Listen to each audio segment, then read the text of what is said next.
ताज़ा तरीन वीडियोस के लिए हमारा चैनल सब्सक्राइब कर बेल आइकन पर प्रेस कीजिए ताकि आपको मिले हर अपडेट सबसे पहले। अपडेट करें आपको, पेशावर एयरपोर्ट पर कोरोना मरीजों की चेकिंग के लिए सुराख खिज़ा कुत्तों का तजुर्बा कामयाब हो गया है। फौज के तरबियत याफ्ता कुत्तों ने 14 कोरोना मरीजों की निशानदेही की है। इसी मुताबिक बात करेंगे डॉन न्यूज के नुमाइंदे जाहिद इमदाद से। जाहिद बताएगा किस तरह से ये कुत्ते तशखीस करते हैं कोरोना के मरीजों की।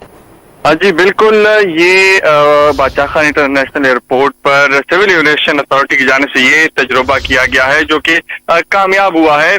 जो सुराग रफ्तार तरबियती याफ्ता कुत्ते हैं उनको जो स्वैब टेस्ट लिए गए वहां पर मुसाफिरों के, तो एक मखसूस जो जगह है उस पर रख दिए जाते हैं जहां पर इन कुत्तों को फिर वो डिटेक्ट करते हैं और जब ये जो पॉजिटिव होते हैं वो बिलखुसूस उस स्वैब टेस्ट के साथ आके बैठ जाते हैं। अब तक सिविल एविएशन के मुताबिक जो 14 मुसाफिर हैं उनमें से बिल्कुल उनकी जो टेस्ट है वो इन कुत्तों ने सुराग रफ्तार जो है इन्होंने डिटेक्ट की है। जी बहुत शुक्रिया आपका तफसीलात के लिए जाहिद।